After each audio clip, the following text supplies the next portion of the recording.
इस्माइल हानिया, अल्लाह ताला उनके दर्जात बुलंद फरमाए। इस्माइल हानिया के हवाले से जो है वो एक तो पहले टेलीग्राफ ने रिपोर्ट दी। टेलीग्राफ ने ये कहा, पहले न्यूयॉर्क टाइम्स की रिपोर्ट आई थी कि जी वो अंदर ही मौजूद था, 2 महीने से धमाका खेज मवाद अंदर मौजूद था। और उसके बाद वो एक कॉल रिसीव हुई व्हाट्सएप पे, जो हमने भी जिक्र किया था उस दिन। और वो उसके बाद टेलीग्राफ की रिपोर्ट आई। अच्छा, टेलीग्राफ और न्यूयॉर्क टाइम्स की रिपोर्ट में कोई बड़ा फ़र्क नहीं है, सवाल इसके कि टेलीग्राफ ने कहा कि जी हमने अंसारुल मेहदी जो है वो पासदारान इनकलाब का एक एलीट, आप समझ लें कि एक एलीट दस्ता है उसका। तो ये वो एलीट दस्ता है जो कि ज़िम्मेदार होता है अहम शख्सियात के, मुल्क के अंदर मुल्क के बाहर उनकी सिक्योरिटी का जिम्मेदार है। इस तरह समझ लें, सवाए रहबर के जो रहबर हैं आयतुल्लाह खामिनाई, उनकी सिक्योरिटी का एक अलग मैकेनिज्म है, उसमें डिटेल नहीं जा रहा। लेकिन जो बाकी सारी सिक्योरिटी है वो एक दस्ता पासदारान का जो है वो उनको देखता है। जो रहबर हैं उनकी सिक्योरिटी का मैकेनिज्म बिल्कुल अलग है, वो मखसूस लोग हैं जो उनकी सिक्योरिटी करते हैं। ठीक है, मतलब प्रेसिडेंट की सिक्योरिटी में और रहबर की सिक्योरिटी में फ़र्क है, इस यूँ समझ में। और जो मेहमान हैं वो मेहमानों की सिक्योरिटी भी वही दस्ता करता है। तो उन खबर ये हुई कि जी वो 2 लोग उनके जो है वो प्लांट कर लिए थे मोसाद ने, और उसके बाद उन्होंने वहाँ जाके धमाका लगा दिया। पहले मई में लगाना था और फिर उसके बाद वो उन्होंने कहा कि नहीं, वो तो इब्राहिम रईसी जो है उनका जब इंतकाल हुआ तो वहाँ पे लोग ज़्यादा थे। ये स्टोरी सारा दिन चल रही मीडिया में, तो वो फ़रार हो गए। लेकिन थोड़ी देर पहले ईरान की तरफ से पहली दफ़ा एक सरकारी बयान जारी हुआ है पासदारान की तरफ से, और उन्होंने कहा है कि एक तो ये प्रोपेगेंडा है सारा, और दूसरी बात ये है कि एक प्रोजेक्टाइल, अब प्रोजेक्टाइल जो है वो अब उसकी डिटेल पता चलेगी कि प्रोजेक्टाइल क्या चीज़ है, रॉकेट है या कोई ड्रोन है या कोई मिसाइल है या क्या, किस किस्म का प्रोजेक्टाइल। लेकिन उन्होंने कहा कि प्रोजेक्टाइल शॉर्ट रेंज यानी करीब से ही, और उस पर 7 kg एक्सप्लोजिव था, और वो उसने हिट किया और उससे जो है वो शहादत हुई। ये इतना मुख्तसर सा बयान आया है उनका पासदारान का, जिसमें वो सारी थ्योरीज उन्होंने कहा मगरिब प्रोपेगेंडा है कि अंदर इन्फ्लिट्रेट कर गए। लेकिन ये कि अगर वो इतने करीब से एक प्रोजेक्टाइल भी आया है तो भी बहरहाल सिक्योरिटी लैप्स तो है। तो वो अभी उन्होंने इतना बयान देखे तो वो टेलीग्राफ की और उसकी स्टोरीज को तो ख़त्म कर दिया कि नस्ब किया था, अंदर एक्सप्लोजिव था और ये सारा। लेकिन साथ ही उनका कहना यह है कि इंतकाम जो है वो शदीद होगा, उसके टाइम का फैसला हम करेंगे और जगह का फैसला भी हम करेंगे, और वो कब होगा वो, लेकिन होगा बड़ा शदीद तर होगा। अच्छा, इसके साथ ही जो आज सारा दिन हम ये देख रहे हैं, ये फर्स्ट स्लाइड हम दिखा सकें, ये डिप्टी पेंटागन प्रेस सेक्रेटरी जो हैं सेवरीना सिंह, उनकी स्टेटमेंट है फोर्स पोस्चरिंग जो हो रही है मिडल ईस्ट के अंदर, उसके हवाले से उन्होंने ये अनाउंस किया है। और उन्होंने कहा कि सेक्रेटरी जो सेकंड पैराग्राफ है कि उन्होंने कहा कि पोस्चरिंग चेंज की जाए यहाँ पे, और इसमें जो है वो एक जो यहाँ पे मौजूद था, मेरे ख्याल से रोजवेल्ट मौजूद था, तो उसमें जो है उनका कहना ये है कि यहाँ पे यूएसएस जो रोजवेल्ट है वो उसकी जगह दूसरे बहुत सारे कैरियर्स, बहुत सारे नए वॉरशिप्स, बहुत सारे जो लैंड टू सरफेस मिसाइल्स और ये सारे जो हैं यहाँ पे आ रहे हैं, और ये एक मशरिक वस्ता में पूरा जो नई डिप्लॉयमेंट्स हो रही हैं, नए कैरियर्स आ रहे हैं बहुत सारे, और बहुत कुछ नया आ रहा है, फाइटर्स आ रहे हैं और वॉरशिप्स आ रहे हैं, और ये बहुत बड़ी तादाद में यहाँ पर जो है वो इसराइल की डिफेंस के लिए आ रहे हैं। अच्छा, अब यहाँ पर एक जो है ना, और ये उससे पहले ये जहन में रहे कि ये प्रेसिडेंट बाइडन की नेतन्याहू से बात हुई है। ये थर्ड स्लाइड हम दिखा सकें, read out of president Biden, उन्होंने नेतन्याहू से बात उन्होंने की, और थर्ड स्लाइड अगर हम दिखाएं तो उसमें उन्होंने कहा कि ये यहाँ पे जो है ये हम जो है वो हिफाजत करेंगे इसराइल की, और उसमें हम यहाँ पे बैलिस्टिक मिसाइल्स, ड्रोन्स, नए डिफेंस मिलिट्री डिप्लॉयमेंट्स, ये सारा कुछ यहाँ पे करने जा रहे हैं। और जब जो वाइस प्रेसिडेंट कैमला हैरिस थी, आखिरी जुलाई ने ऑल्सो ज्वाइन द कॉल। अच्छा, अब यहाँ पर जो है 2-4 इश्यूज हैं जो इम्पोर्टेंट हैं। पहली बात तो ये है कि जो इसराइल जो है वो अब तैयार अपने आप को कर रहा है कि किसी भी वक्त कहीं से भी। और एक जो है ना वो रिंग ऑफ फायर इसराइल के गिर्द एक उसको रिंग ऑफ फायर कहते हैं, यानी आग का दायरा। वो आग का दायरा जो है उसको तश्कील दिया कई सालों में, और कहा जाता है कि वो जनरल कासिम सुलेमानी ने एक आग का दायरा बनाया था कि चारों तरफ से इसराइल जो है वो किसी जंग की सूरत में चारों तरफ से उसको घेरा जा सके। वो जनरल कासिम सुलेमानी का एक अपना, उनकी अपनी एक डॉक्ट्रिन थी। अब यह है कि जो इसराइल की जो फ़ौज है, इसको अगर हम यहाँ पे दिखा सकें कि उनके पास कितनी मिलिट्री है और उनकी स्ट्रेंथ कितनी है, तो उनके पास सोफिस्टिकेटेड मिलिट्री हार्डवेयर है, फ़ौज हम है उनका ये सारा जो IISS का मिलिट्री बैलेंस है 2024 का, उनके पास ट्रूप्स हैं, वॉरशिप्स हैं, ये सारी कुछ चीज़ें। लेकिन उनके पास अगर वाहिद चीज़ नहीं है तो ये कि वो इंतहाई थक चुके हैं, बेजार हो चुके हैं। और ये उनके बाद उनकी मिज़ाइल रेंज है, ये सारे हम पहले भी बात कर चुके हैं, लेकिन ये वो है जो लेटेस्ट अभी कुछ दिन पहले जो उनकी आया था। और जाहिर है कि उनकी मिज़ाइल के टेक्नोलॉजी है, सब कुछ है, लेकिन ये जो 10 महीने की जंग है इसने उनको बिल्कुल एग्जॉस्ट कर दिया, ज़हनी तौर पे पागल कर दिया है कि उनसे जो गज़ा नहीं काबू हुआ। कभी वो शुमाल से, कभी जनूब से, कभी वो आयरन डोम। अच्छा, आयरन डोम्स के बारे में ज़हन में रखें कि जब मैं 2006 में तो आयरन डोम था ही नहीं, 2011 में बना है, लेकिन उस वक्त ये था कि 124 रॉकेट एक दिन में फायर होते थे हिजबुल्लाह के, 124 रॉकेट एक दिन में। इस वक्त जो है वो हिजबुल्लाह के पास ये कुव्वत है कि वो 3 से 3,500 रॉकेट एक दिन में फायर कर सकते हैं, और ये मुस्तकिल 15 दिन तक सिलसिला जारी रह सकता है। 15 दिन तक, यानी सिर्फ हिजबुल्लाह, अभी मैं हुतीज़ की बात नहीं कर रहा, अभी मैं ईरान की बात भी नहीं, हिजबुल्लाह के पास इतनी स्ट्रेंथ है कि वो एक दिन में 1500 से 2000 या कुछ लोग कहते हैं 2500 रॉकेट्स एक दिन में फायर कर सकते हैं, और ये कंटिन्यू कर सकते हैं इसको 15 से 20 दिन। उसके बाद वो 2000, 1800 पर डे पे ला सकते हैं। आयरन डोम जो है वो कितना कंट्रोल करेगा, और साथ अगर हुतीज़ ने स्टार्ट कर दिया तो क्या होगा, और साथ ही अगर ईरान के ज़ाहिर है कि ईरान, अच्छा ईरान और इसराइल के दरमियान चूँकि बहुत बड़ी जोग्राफ़ी है, तो गालिबन अगर कोई वॉर होती है बराह रास्त तो वो एयर वॉर ही होगी, मतलब ग्राउंड से तो टैंक जाने से रहे इसराइल तक, या इसराइल के टैंक यहाँ आने तक रहे, तो ये जो भी कुछ होगा ये चाहे वो साइबर हो, चाहे वो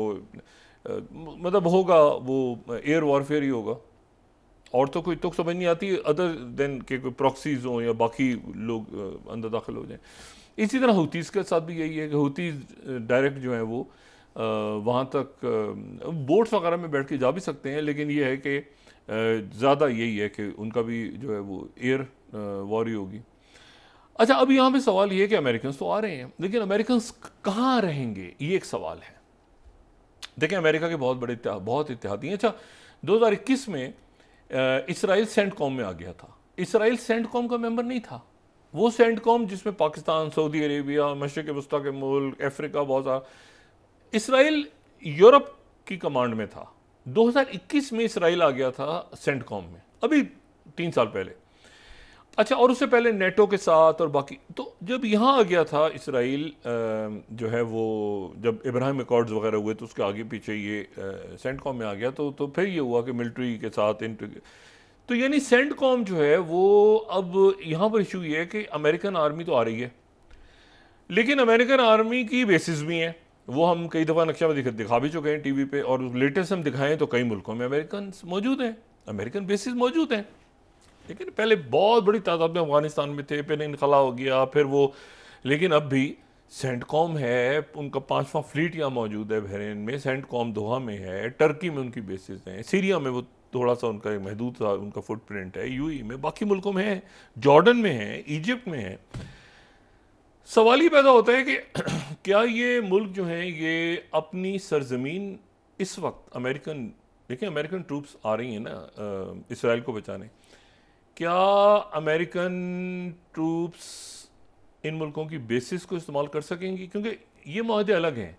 ये अलग माहदे हैं कि जी मुल्कों के साथ अमेरिका की कोऑर्डिनेशन है,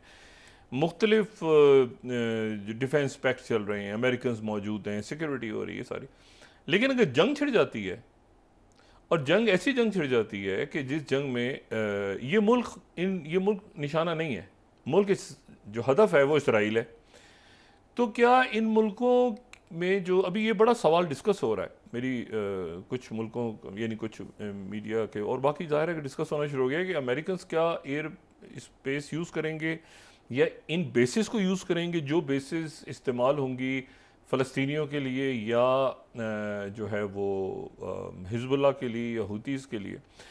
हुतीज़ के बारे में मैं आपको बड़ी हद तक ये बात बता सकता हूँ कि यमन में रशियंस मौजूद हैं। रशिया के मिलिट्री एडवाइज़र्स जो हैं वो यमन में मौजूद हैं और अभी नहीं, काफ़ी अरसे से मौजूद हैं। अब ज़रा हम इसको खुल के, रशिया मौजूद है यमन के अंदर, प्रॉपर उनके मिलिट्री एडवाइज़र्स, और मैं मिलिट्री एडवाइज़र में GRU की बात कर रहा हूँ, मैं वैगनर ग्रुप की बात नहीं कर रहा, मैं प्रॉपर मिलिट्री एडवाइज़र्स की बात कर रहा हूँ। वो यमन में मौजूद है, अमेरिकन को ही पता है, और वो हुतीज़ को असिस्ट कर रहे हैं। दूसरी जो बात है वो ये है कि जो रशिया है वो, ये बात हम पहले कह चुके हैं कि पुतिन जो हैं वो बचत ही उनकी रशिया की वजह से हुई, ये बात बहुत दफ़ा, लेकिन ध्यान में रखें कि रशिया वहाँ मौजूद है और रशिया जो है वो सीरिया की, अगर मेडिटेरियन सी का हम नक्शा देखें तो मेडिटेरियन सी पे एक बड़ी बंदरगाह है। ये तो पोर्ट्स का खेल है ना, कौन सी, तो एक तातस पोर्ट है, तो तातस पोर्ट जो है सीरिया की, वो तातस पोर्ट जो है वो रशिया के पास है, ठीक है। जैसे हैफा पोर्ट पे चाइना, तो आप अगर थोड़ा सा ऊपर चले जाएं तो ये तातस पोर्ट जो सीरिया की है वो रशिया के पास है। और ये ज़हन में रखिए कि इसके बिल्कुल, ये मैं उस मेडिटेरियन सी की बात कर रहा हूँ। अब इसको थोड़ा नक्शे को ऊपर करें तो आपको अंदाज़ा होगा टाटस पोर्ट जो है ये कितनी दूर है इसराइल से, ठीक है ना। ये टाटस पोर्ट पे बैठा है रशिया। और ये भी जहन में रखें कि इसके बिल्कुल सामने अगर मेडिटेरियन सी में चले जाएं तो मेडिटेरियन के इस पार, बहरे अहमर के उस पार, तो सामने आ जाता है सूडान, जहाँ रशिया मौजूद है, ठीक है। सूडान के भी हमने थोड़े दिन पहले बात की थी कि एक बेस, और फिर आ जाता है आपके ये जबूती और सोमाली लैंड और एरिटेरिया और सारा का सारा जो कि बेसिस, जो कि हम बहुत दफ़ा डिस्कस करते हैं, हॉर्न ऑफ अफ्रीका की बेसिस, और ये सारी बेसिस जिनके लिए बहुत ज़्यादा काफ़ी अरसे से, तो ये सारा जो है वो हमारे सामने नक्शा खुल के आ जाता है। अच्छा, अब इशू ये है कि वहाँ रशिया मौजूद है और रशिया जो है वो मौजूद है और साथ ही चाइना भी मौजूद है, लेकिन चाइना ज़रा पीछे है, रशिया ज़रा खुल के आ गया है। अगर हम सिंपली अफ्रीका को ही देख लें, और अफ्रीका को हम ज़रा ये तो छोड़ें ना जो अभी यहाँ पे मौजूद है टाटस और ये सीरिया और इसको छोड़े, तो इधर अफ्रीका है ना, तो हम अफ्रीका को अगर देखें तो रशियन मिलिट्री फैसिलिटीज़ हम अगर अफ्रीका में देखें सिंपली, तो पूरे अफ्रीका भरा हुआ है। रशिया, पूरा अफ्रीका जो है इस वक्त रशिया के पास है। अगर ये मैप हम दिखा सकें तो रशिया के पास ये पूरा, अगर आप शुरू करें तो ये आप ये देखना शुरू करेंगे कि ये जो कू बेल्ट हुई है ये माली में और चाड में और नाइजर में, और फिर उसके बाद सूडान में भी वो आ चुके हैं, और फिर उसके बाद वो ज़ाहिर है पूरा चाइना डैम बना रहा है पूरा, जो कि इथोपिया का डैम बन रहा है, तो वहाँ पे चाइना मौजूद है, वो अपनी सिक्योरिटी खुद कर रहे हैं। तो ये पूरा का पूरा ये जो है यहाँ पर इसको हम डिसकनेक्ट नहीं कर सकते उस तरफ मेडिटेरियन और बहरे अमर के उस तरफ जो वाक़यात, अगर जंग छिड़ती है तो ये वॉरशिप्स जो गुजर रहे हैं, तो आपके ख्याल से ये यहाँ बैठ के क्या पानी के चप्पू चला रहे हैं बैठ के रशियंस और चाइनीज़, मतलब वहाँ उनके वॉरशिप, ये ज़्यादा शो नहीं कर रहे, लेकिन ये आपका ख्याल है चप्पू तो नहीं चला रहे, ये तो ये भी कुछ कर रहे हैं ना, ये भी बैठे हुए हैं वहाँ पे। अच्छा, तो एक बात तो ये हो गई। दूसरी बात ये है कि वो मिलिट्री एडवाइजर्स उनके होते हैं, वो खामोशी से हुतीज़ के पास और रियल टाइम इंफॉर्मेशन जो पहुँच रही हैं सबके पास, तो ये एक जंग, बड़ी ख़तरनाक जंग है, जो एक बिग पावर कंपटीशन के अंदर ये पूरा खित्ता आ गया है दोबारा। अच्छा, इसमें जो है दरमियान में वो आज मैंने देखा, लेबनान का एक बड़ा ज़बरदस्त अखबार है जिसका नाम ही अल अखबार है, ठीक है ना, वो अरबी में शाया होता है, और उन्होंने अल अखबार को अगर हम दिखाएं तो उन्होंने जो वहाँ पे अभी, यानी उन्होंने एक तो ईरान ने कह दिया, लेकिन ये लेबनान की तरफ से कहना, ये लेबनान के अखबार में ये ख़बर आना, और ये जो है इस पे ज़ाहिर है कि लेबनान में आप जहन में रखें कि वहाँ पे नबी बैरी हैं जो कि स्पीकर हैं पार्लियामेंट के, और वहाँ पे नकीती जो कि प्राइम मिनिस्टर, वहाँ सदर नहीं है, 2020 से कोई प्रेसिडेंट नहीं है वहाँ पे, और प्रेसिडेंट यानी जो सुन्नी रिप्रेजेंटेशन होती है, जो साद हरेरी और बाकी, तो वहाँ पर जो है वो नहीं है, प्रेसिडेंट नहीं है। तो एक सेटअप ऐसा है जो बड़ा वोलेटाइल सा पॉलिटिकल सेटअप बना हुआ है लेबनान में, उनके इलेक्शंस और वो सारा होना था, लेकिन एनीवे अब वो ये है कि वहाँ पर उन्होंने आज ये अखबार में उनके बड़ी ये जो उन्होंने हेडलाइन लगाई हुई है, उन्हें एमॉस ह्यूस्टन को उन्होंने कहा है कि ये जो भी कुछ हुआ है ये इसका फुल बल्कि सख्त अल्फाज इस्तेमाल किए हैं एमॉस ह्यूस्टन के बारे में। और उन्होंने कहा है कि हमारे यहाँ जो फवाद शुक्र का मर्डर हुआ है, फवाद शुक्र का मर्डर जो है उसमें बराह रास्त उन्होंने अमेरिका के जो कि कोशिश कर रहे थे हिजबुल्लाह और इसराइल के दरमियान जंग ना हो, उनको उन्होंने ज़िम्मेदार करार दे दिया।